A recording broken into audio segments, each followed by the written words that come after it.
Alors quand tu randonnes comme ça en solitaire, tu vois, c'est super important de pouvoir évaluer correctement les risques. Parce que tu peux pas t'appuyer sur une autre personne qui aurait plus de connaissances. Tu es obligé de prendre l'entier de ta responsabilité. Donc ce sera à toi de décider le go no go comme on dit. Ça veut dire est-ce que tu vas y aller ou est-ce que tu vas rebrousser chemin. Donc ça implique de pouvoir vraiment évaluer les risques que tu prends.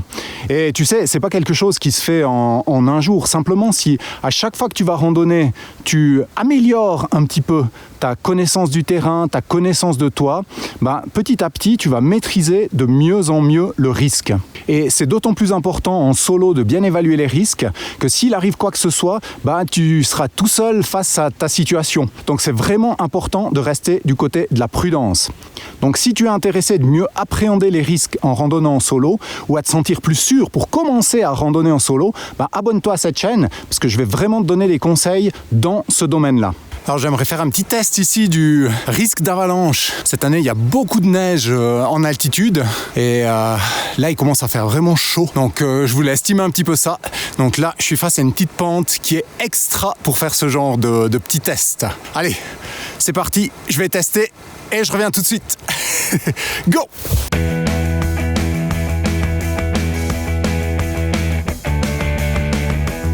Bon, là où j'ai fait mon test, t'as vu, c'était assez stable. Donc en sautant, je sentais que ça glissait un tout petit peu, mais tout de suite, ça se stabilisait. Maintenant, quand tu fais ce genre de test, faire attention, primo, à ce que tu le fasses vraiment dans un endroit qui est sans risque. Là, tu vois que la pente, elle était pas très longue. Donc même si ça commençait à glisser, il y avait peu de risque. D'autant qu'il n'y a pas énormément de neige quand même. Et la deuxième chose dont tu dois tenir compte, c'est que ce test, tu l'as fait dans une pente avec une certaine inclinaison, avec une certaine orientation. Donc ça ne veut pas dire que toutes les pentes sont pareilles. Ça va principalement dépendre de leur inclinaison et de leur ensoleillement, donc de leur orientation. Mais voilà, ça te donne déjà une première approche, une première idée. Après, si tu utilises d'autres pentes avec d'autres orientations, tu peux refaire le test simplement. Alors une des premières choses que tu peux vraiment faire pour évaluer le risque, c'est vraiment d'observer. Tu sais, des fois en montagne, il y a des risques qui se présentent ou qui sont là, qui sont latents et dont on n'a même pas conscience. Et le fait d'observer le terrain, ça va te permettre de révéler ces différents risques. Tu vois, par exemple, juste derrière moi, là, j'ai vu qu'il y avait une coulée qui était partie. Donc, rien qu'en observant, je peux regarder, on parlait tout à l'heure d'inclinaison, d'orientation de la pente. Voilà, sur quelle inclinaison, sur quelle orientation, celle-là, elle est partie spontanément. Donc, ça me donne déjà une petite idée du risque. Et pour te citer une autre petite anecdote, il y a quelques jours, je me baladais dans une région où j'ai vu plein d'arbres qui étaient couchés. Apparemment, ils ont été emportés par une avalanche cet hiver. Donc là, il n'y avait plus de neige dans cette région, mais j'ai vu tous ces arbres cassés et couchés. Et du coup, sur la base de cette information, j'ai regardé la région et j'ai essayé de comprendre pourquoi l'avalanche était descendue à cet endroit. Et puis, en plus, ça m'a étonné. Je ne pensais pas qu'il pourrait y avoir une avalanche si violente à cet endroit-là. Donc voilà, ça, c'est vraiment des bonnes informations que tu peux glaner par ta simple observation. Et vraiment, c'est quelque chose de précieux pour bâtir ta confiance et pour bâtir ta connaissance du terrain notamment. Alors cette compétence à apprécier les risques, elle est vraiment géniale à avoir parce que simplement, elle te permet de profiter pleinement de ta randonnée, de profiter pleinement de ce que tu es en train de faire et de découvrir des endroits qui sont fabuleux. Et peut-être aussi des endroits qui sont un peu plus calmes, un peu moins courus, parce que tu sors un petit peu des sentiers battus. Alors si tu te sens encore pas suffisamment expérimenté dans ce domaine, t'as bien fait de venir sur cette chaîne parce qu'on va voir ça au fur et à mesure. De toute façon, l'expérience, c'est quelque chose qui peut absolument s'approfondir à l'infini. Dans ce domaine-là, de la sécurité en montagne, tu n'as jamais fini d'apprendre, de voir des nouvelles choses, d'avoir des nouvelles connaissances, de mieux appréhender les risques et finalement te sentir plus sûr. Et c'est toujours bien de garder un aspect d'insécurité parce que c'est au moment où tu te sens trop sûr de toi que tu risques de faire des boulettes. Donc ça, c'est quelque chose à garder en mémoire. Te sentir sûr, c'est bien. Te sentir trop sûr, attention. Tu vois, la montagne, c'est un petit peu comme une grande place de jeu. Quand tes enfants jouent sur une place de jeu, tu veux savoir que chaque élément qu'ils vont utiliser est sécurisé ou correspond à leur niveau. Sur une place de jeu, il n'y a rien de dangereux en soi. C'est juste un bon équilibre entre la dangerosité, entre guillemets, de l'installation que ton enfant va utiliser et son niveau. En montagne, c'est exactement la même chose. C'est avoir une bonne appréciation du terrain et surtout savoir l'apprécier par rapport à ton niveau, par rapport au niveau auquel tu es maintenant. Donc simplement, évite de partir dans quelque chose de trop technique si tu n'as pas la capacité d'évaluer correctement la dangerosité de cet élément. Autrement dit, reste dans quelque chose de confortable et essaye par l'observation, de pousser toujours un petit peu plus loin tes connaissances. Alors juste ici, avant dans la traversée sur la neige, il y a eu un petit bruit, fouf, un petit bruit qui déclenche à chaque fois une petite poussée d'adrénaline qui t'indique qu'il y a une rupture dans le manteau neigeux, une rupture entre les couches ou un aplatissement au niveau des couches. Et ça montre simplement que le manteau neigeux n'est pas super stable. Donc c'est une petite indication. Là en l'occurrence, il n'y a pas vraiment de risque. Mais voilà, c'est une petite indication supplémentaire que tu peux avoir en écoutant, en observant ce qui se passe autour de toi. Et dire que j'ai hésité à prendre des raquettes, j'aurais mieux fait.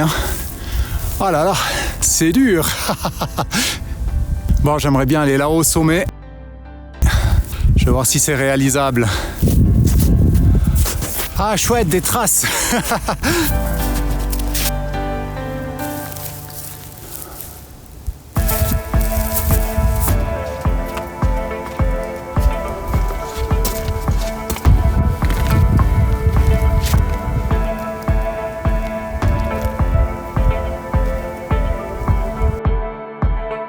Ah voilà, au sommet, c'est cool.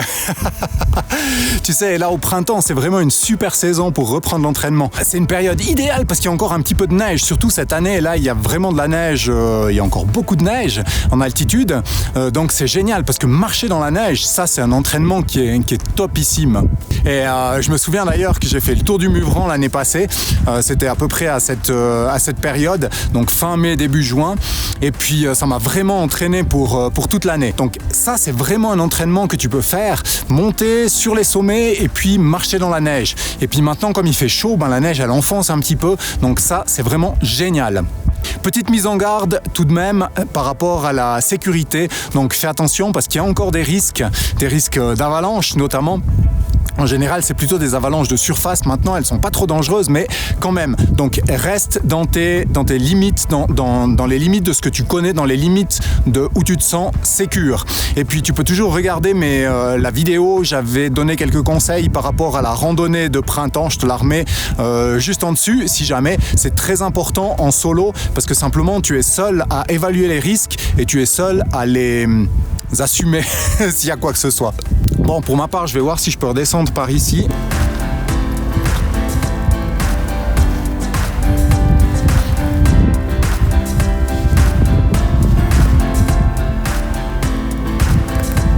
Alors non, c'est trop pour moi. Là, ça me convient pas, je la sens pas, donc je vais faire le tour.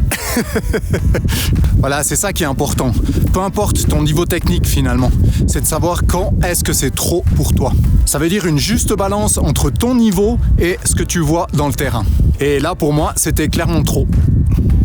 J'aurais peut-être pu, mais en prenant des risques. Et non, j'ai pas envie. Tu vois, surtout quand tu es seul, c'est vraiment important d'assurer ta sécurité. C'est ce qui prime en tout premier, avant tout le reste, avant le fun, avant l'adrénaline. Ce qui prime avant tout, c'est d'assurer ta sécurité.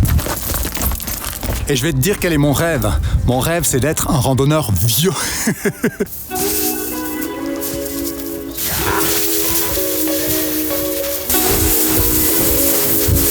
Ça fait vraiment du bien dans une petite sortie à la journée comme ça, de pousser un petit peu tes limites. Ça te permet déjà de mieux te connaître, de voir un petit peu ce dont tu es capable. Et puis ça te permet d'être plus à l'aise aussi dans les prochaines randonnées que tu vas faire ou des randonnées à plus long terme.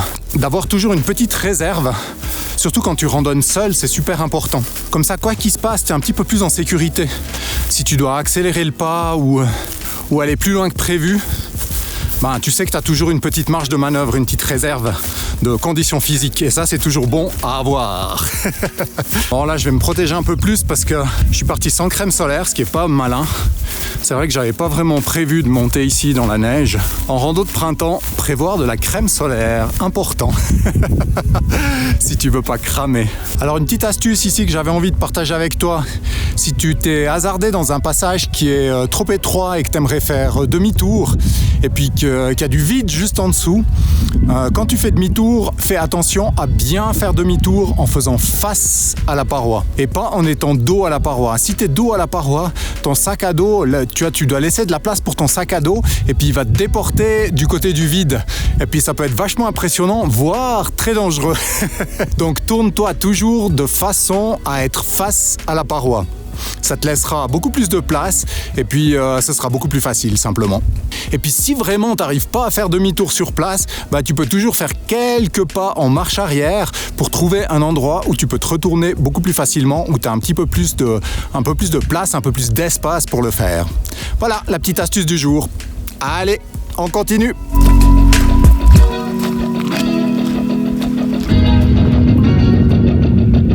Bon, c'est excellent dans cette rando de printemps. On a vu plein de choses que tu peux mettre en pratique comme randonneur solo. Donc avant de retourner à la civilisation en bas, je voulais juste faire un petit récapitulatif des points qu'on a vus. Alors la première chose, on a vu que c'était intéressant vraiment d'aller randonner au printemps. Pourquoi ? Parce qu'il y a beaucoup moins de monde sur les hauteurs. Là, c'est vrai que j'ai croisé pratiquement personne, alors que juste en bas, il y a plein de monde.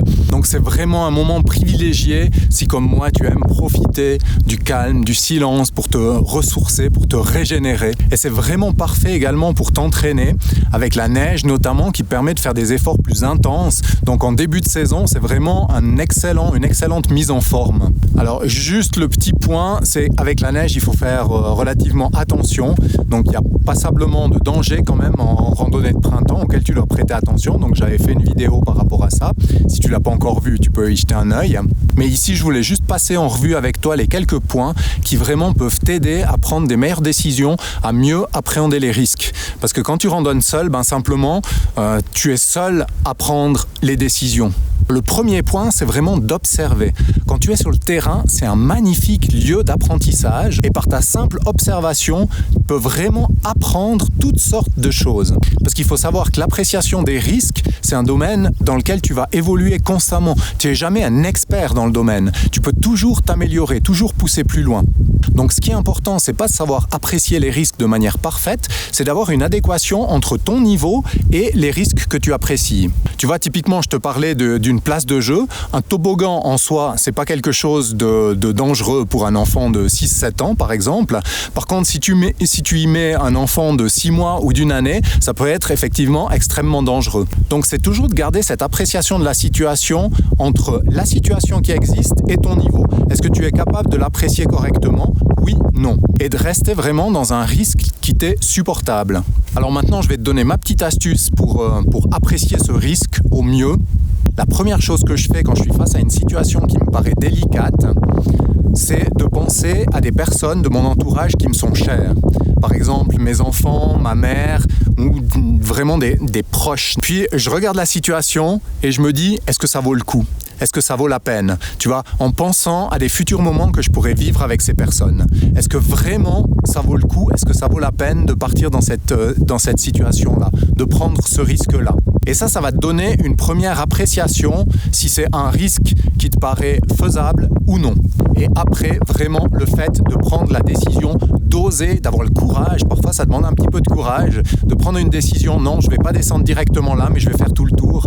Effectivement, ça va prendre plus de temps, mais ces instants de vie sont trop précieux. Donc voilà, c'est les quelques petites astuces du jour que j'avais vraiment envie de partager avec toi pour que tes randonnées solo soient plus confortables. Donc si tu aimes ce type de contenu, abonne-toi simplement à la chaîne, laisse un petit commentaire sur ta propre expérience si tu peux apporter un plus par rapport à cette sécurité en montagne, c'est toujours bienvenu. Et puis si tu aimerais que j'aborde d'autres thèmes en particulier qui pourraient t'aider dans tes randos en solitaire, surtout n'hésite pas à le mettre en commentaire également. Bon, moi je continue ma rando, enfin je la termine, et puis je te retrouve tout bientôt sur les sommets et sur les sentiers. Allez, bye bye!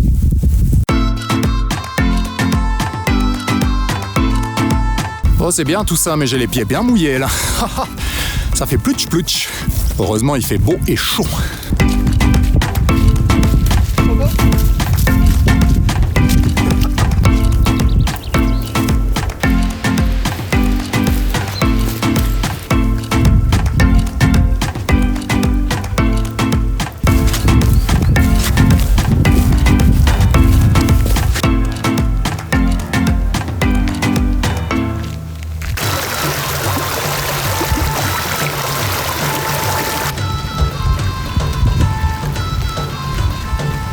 Alors juste pour toi qui est resté jusqu'au bout, je voulais partager une dernière petite astuce. Tu sais, apprendre l'évaluation du risque en montagne par cette chaîne, par des livres ou par d'autres moyens, c'est absolument génial. Maintenant, ce que je t'encourage à faire, c'est aussi à apprendre sur le terrain. Ce sera ça ton meilleur maître. Donc ma recommandation, c'est sors randonnée. Allez, à plus, je te retrouve bientôt.